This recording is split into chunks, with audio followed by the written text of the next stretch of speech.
जो साहब ये मैं आपसे बात कर रहा हूँ बिल्कुल सीधी सीधी पाकिस्तान की आर्मी चीफ से मैं मुखातिब और उनसे मैं बात कर रहा हूँ। बराह रास्त तो मेरी कभी ऐसे बात हुई नहीं, ना कभी वन ऑन मुलाकात हुई है और ना मेरे ख्याल में होने जा रही है।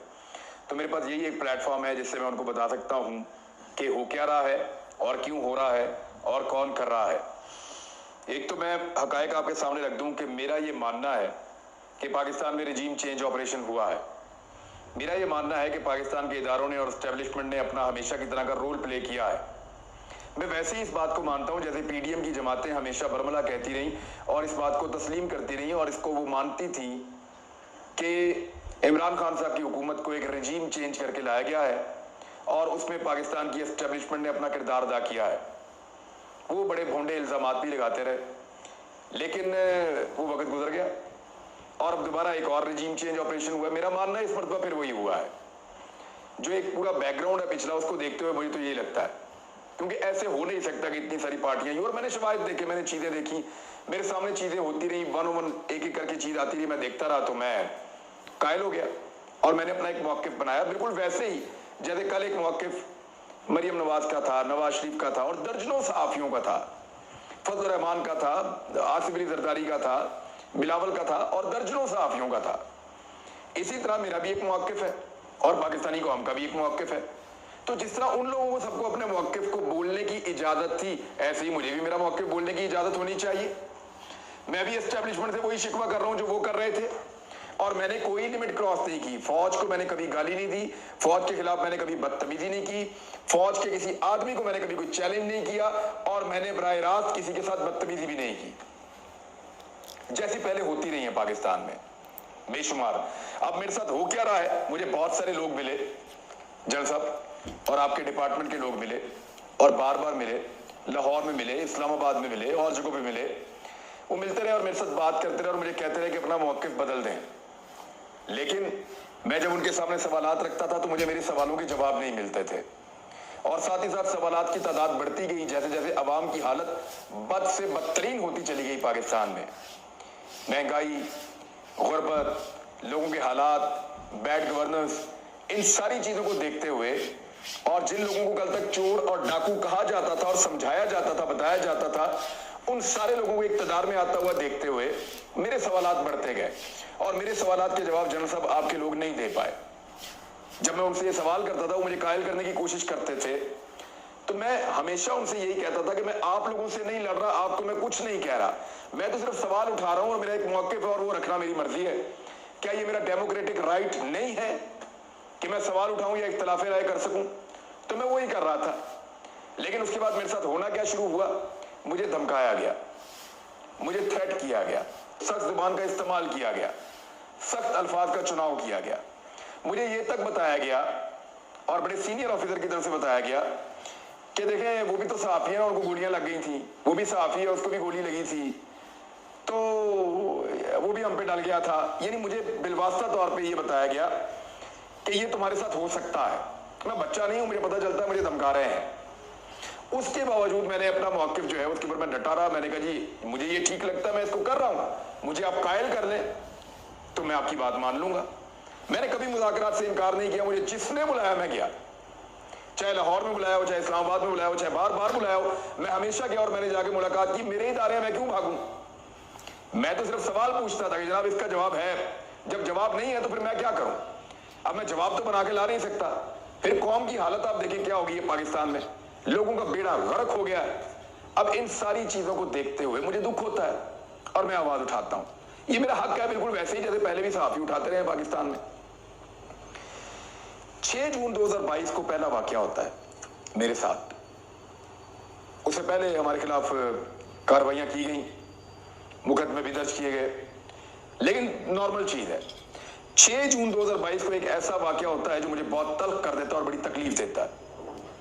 मैं रात गए अपने घर में बैठ के पढ़ रहा था और गोलियां चलने की आवाज आती है। एक गोली चलती है और फिर एक आदमी चीखता है, फिर गोली चलती है, फिर आदमी चीखता है। पुलिस वाले एक आदमी को उठाकर लाए और उसको लाकर मेरे घर की दीवार की बैक साइड पे उन्होंने फेंका और फिर उसको गोलियां मारना शुरू की एक एक करके। वो आदमी चिल्लाता रहा, उसकी चीखों की आवाजें मेरे घर के अंदर आती रही और वो आदमी इन्होंने मार दिया। अब वो डकैत होगा, मुजरिम होगा, उसको इन्होंने मुकाबले में उड़ाना होगा, लेकिन मेरे घर की दीवार के पिछली वाली साइड के ऊपर लाकर खेत में इन्होंने, वहां एक प्लॉट सा बना हुआ उसके अंदर लाकर इन्होंने उस बंदे को मारा और वहां पे चीखों की आवाजें आती रही। फिर 5-6 मिनट हवाई फायरिंग करते रहे। मैं फटाफट निकल के बाहर गया, देखा पुलिस की गाड़ियां।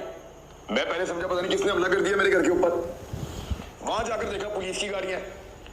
जाकर जब पुलिस वालों से बात की तो उनके पास जवाब ही कोई नहीं था। उन्होंने कहा जी मोटरसाइकिल पे डाकू आए थे, फायरिंग हुई है, बंदा मर गया, हम उठा के ले गए। वो खून वहां पे बंदे का बह रहा था, गरम गरम खून उसका बह रहा था। लाश उठा के ले गए थे पहले 2 मिनटों में ही, 2-3 मिनटों में लाश उठा के ले गए थे। खून बंदे का बह रहा था और मोटरसाइकिल जो वहां खड़ी थी जिसके ऊपर मुबैना तौर पे डाकू आए थे, जब मैंने उसके साइलेंसर को हाथ लगाया तो वो यक ठंडा था। यानी एक झूठा पुलिस मुकाबला मेरे घर की बैक साइड पे इन्होंने बनाया। सिर्फ मुझे, मेरे बच्चों को, मेरे वालिदैन को, जो आखिरी कमरा मेरे वालिदैन का है या मेरे बच्चों का है, हम सबको हरासा करने के लिए यह कार्रवाई की गई लाहौर में। और उसके बाद क्या होता है, मजीद मुकदमा दर्ज होते हैं, हम अपनी जमानतें करवाते हैं, हमारे ऊपर फिर दबाव डाला जाता है। बार बार लोग मुलाकातें करते हैं, दबाव डालते हैं, लेकिन हमारे सवालों का जवाब नहीं दिया जाता। कोई हमारे सवाल का जवाब देने के लिए तैयार नहीं है। और फिर एक दिन मुझे पता चलता है कि मुझे फैंटी लगानी है कुछ लोगों ने, सादा कपड़ों में जैसे लगाई है अयाज अमीर को। इसी तरह मुझे कुछ लोग मारना चाहते हैं, मेरी गाड़ी को रोक के मुझे उतार के मुझे मारना चाहते हैं। को बाजू या टांग तोड़ देंगे या दांत तोड़ देंगे, इस तरह का उनका इरादा है। तो मैं क्योंकि अपने साथ सिक्योरिटी रखता हूं, और सिक्योरिटी इसलिए नहीं रखता कि मुझे कोई शौक है या कोई मुझे दिखावे का शौक है।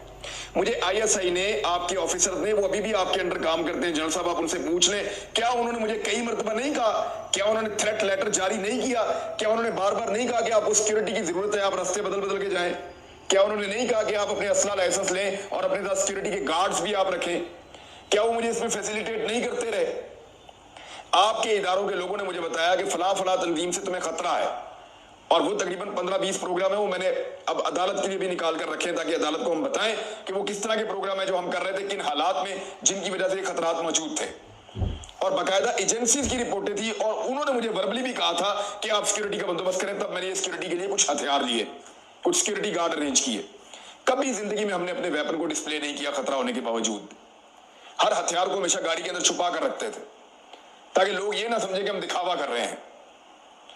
और इसके बावजूद मुझे पता चलता है जी कि मेरे हथियार वापस लिए जा रहे हैं। और मुझे पता कैसे चलता है, वो जो लोग जिनको ये कहा जाता है कि इसके हथियार वापस लेने और इसके खिलाफ ये कार्रवाई करनी है, वो लोग मुझे खुद राब्ता करके बताते हैं कि जनाब हम आपके साथ ये करने वाले हैं।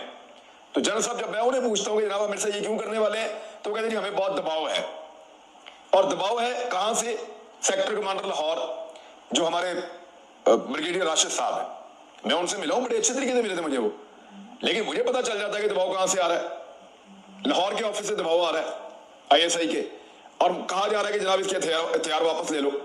और उसके बाद बगैर किसी जवाब के, बगैर किसी लीगल जस्टिफिकेशन के मेरे सारे हथियार वापस ले लिए जाते हैं। मुझे निहत्था कर दिया जाता है ताकि इसको फैंटी लगाई जा सके। पुलिस आती है, मुझे लेटर दिखाती है, मेरे हथियार देती है, चली जाती है। अब मेरे सिक्योरिटी वालों के पास हथियार मौजूद नहीं है। मेरे पास एक गाड़ी है जो मैंने तकरीबन 6 महीने की इंक्वायरी भुगतने के बाद वो लाइसेंस लिया था, और मेरे पास नहीं है जनरल साहब, बहुत सारे लोगों के पास है। आपके बेशुमार ऑफिसर्स के पास भी है बुलेट प्रूफ गाड़ियां, बहुत सारे सहाफियों के पास भी है बुलेट प्रूफ गाड़ियां, और बहुत सारे बेशुमार पॉलिटिशियंस के पास भी है बुलेट प्रूफ गाड़ियां। और इवन आपने बहुत सारे ऐसे लोगों को भी दी हुई है जिनको गैर जरूरी है। तो मुझे बाकायदा कहा गया था कि आपकी सिक्योरिटी, आपकी जान को खतरा है। तो हमने एक सस्ती गाड़ी ढूंढी हुई थी, मैंने अप्लाई कर दिया उसके लिए, परमिट के लिए, लाइसेंस के लिए, कि मुझे लाइसेंस मिलेगा तो फिर मैं गाड़ी ले लूंगा। और तकरीबन 5-6 महीने हर तरह की एजेंसी की इंक्वायरियां भुगतने के बाद मिलाकर मुझे ये लाइसेंस मिल गया, क्योंकि बहुत सारे और साथियों को भी मिला हुआ था। वो लाइसेंस भी मेरा अचानक मुझे लेटर आता कि वो भी कैंसिल हो गया, अब आप ये गाड़ी भी नहीं चला सकते। मैं उस वक्त ट्रेवल कर रहा था लाहौर से इस्लामाबाद की जानिब, और फिर लगातार मेरे ऊपर एफआईआर का सिलसिला शुरू हो जाता है। 1, 2, 3, 4, 5, 6, 7, 8, 17 एफआईआर जो है वो 24 घंटे के अंदर अंदर जनरल साहब मेरे खिलाफ कटवा दी गई, पूरे के पूरे पंजाब के अंदर। और ये ज्यादातर एफआईआर का कंटेंट एक ही है, एक ही तरह के लफ्ज लिखे हुए हैं। सुप्रीम कोर्ट का ये ऑर्डर है कि एक बकुए की ज्यादा एफआईआर नहीं हो सकती, एक ही तरह का कंटेंट है। हर शहर के अंदर मेरे ऊपर एफआईआर कटवाई जा रही हैं, और मुझे ये पता चलता है पुलिस से कि हमारे ऊपर बहुत दबाव है, हमें एफआईआर देना पड़ेगी, और अगेन वही ऑफिस। तो जल साहब, मैं तो आपको मिला भी हूं साथियों के साथ आकर, मैंने तो आप में ऐसी कोई चीज नहीं देखी। हम तो सिर्फ सवाल उठा रहे हैं, तो क्या ये हमारा हक नहीं है? उस दौर में भी साहब ही सवाल उठा रहे थे, वो उनका हक था, आज हम उठा रहे हैं, हमारा हक है। लेकिन 17 एफआईआर मेरे ऊपर ये दे दी, 3 पहले 20 एफआईआर मेरे ऊपर हो गई। चले, ये भी ठीक है। इसके बाद मुझे एफबीआर के नोटिस आते हैं, मैं उनके दफ्तर में जाता हूं, जाकर उनके सामने बैठता हूं, बैठ के कहता हूं जनाब बताएं क्यों नोटिस आए।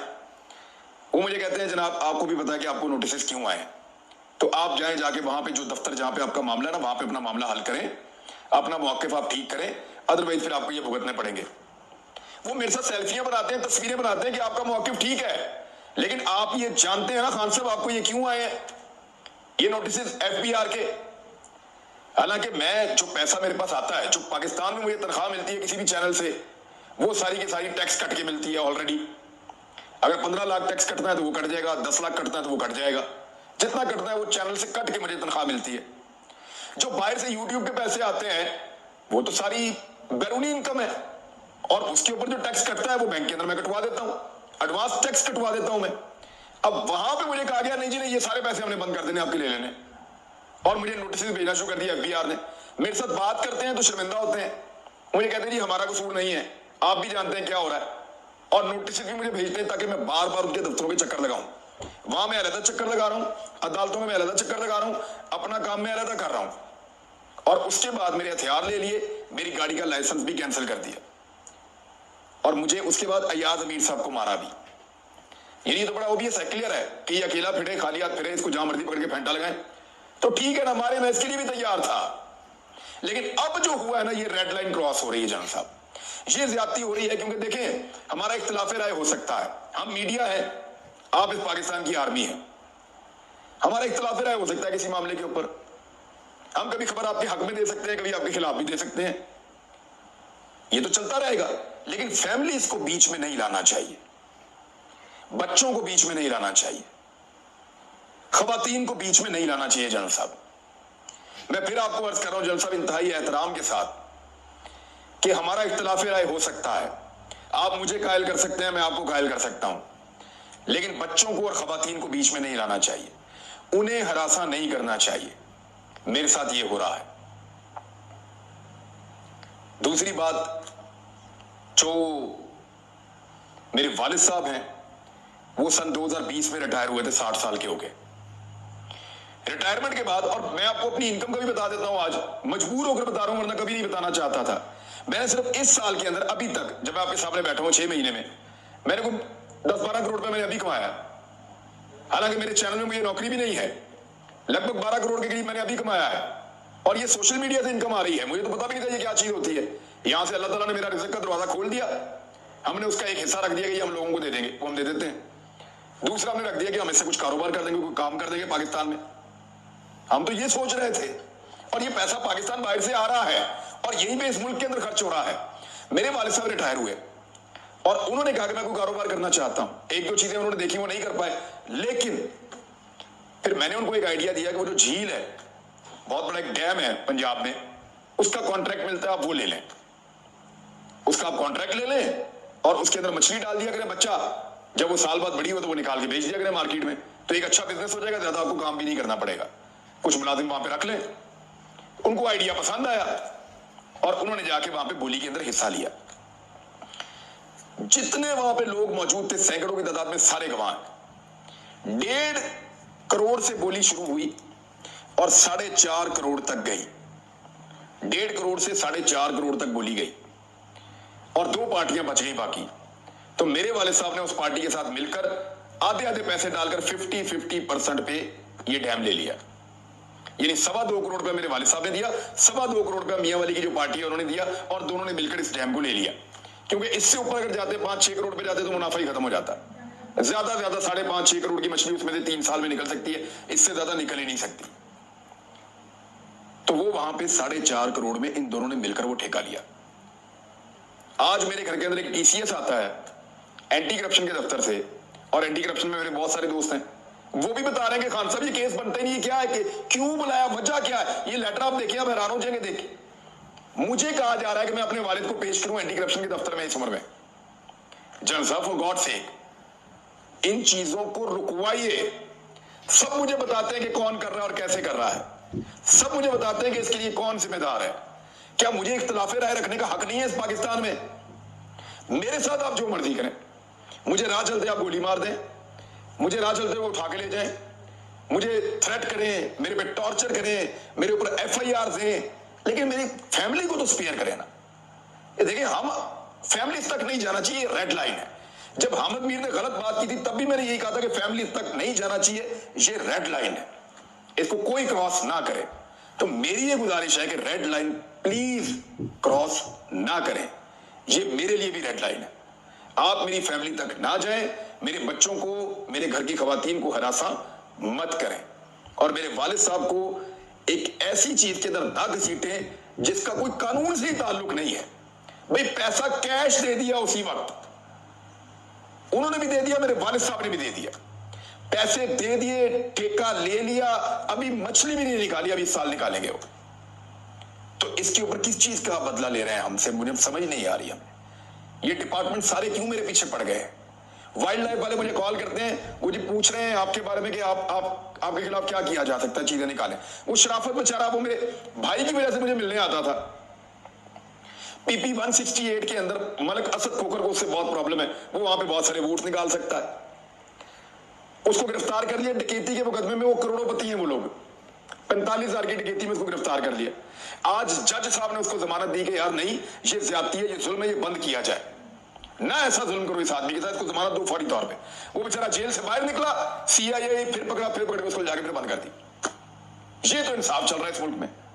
यानी क्या करेंगे आप जुबान बंद करने के लिए? मैं फिर सारा कुछ बंद करके चुप करके बैठ जाऊं? सहाफत भी है, वो किसी से आप करवा लें अपनी मर्जी की। इख्तिलाफ राय को बर्दाश्त कीजिए, इख्तिलाफ राय को बर्दाश्त कीजिए। मेरे सवालों का जवाब है तो किसी को भेजिए, वो मुझे मेरे सवालों का जवाब देके मुझे कायल कर ले, अदरवाइज सवाल तो मैं उठाता रहूंगा। और जनरल साहब, इससे फर्क नहीं पड़ेगा। ये जितना कुछ भी मेरे खिलाफ किया जा रहा है, जो लोग भी कर रहे हैं, मुझे बिल्कुल उम्मीद नहीं है कि आप इन लोगों को स्पेयर करेंगे। मुझे पता है कि आप मना करेंगे, मुझे पता है कि आपको इनको कहना चाहिए कि यार ये ज्यादती मत करो, फैमिली तक ना जाओ, और ये झूठे मुकदमे मत कराओ। लेकिन फिर भी अगर ये करेंगे तो मैं तो चुप नहीं करूंगा, मैं अपनी बात करता रहूंगा, क्योंकि मुझे आप लोगों ने कायल किया था कि ये सारे बेईमान है, चोर हैं, डाकू हैं। मैं इनको मुल्क पे मुसल्लत नहीं होने दूंगा। अब तक के लिए इतना ही, अपना ख्याल रखिएगा।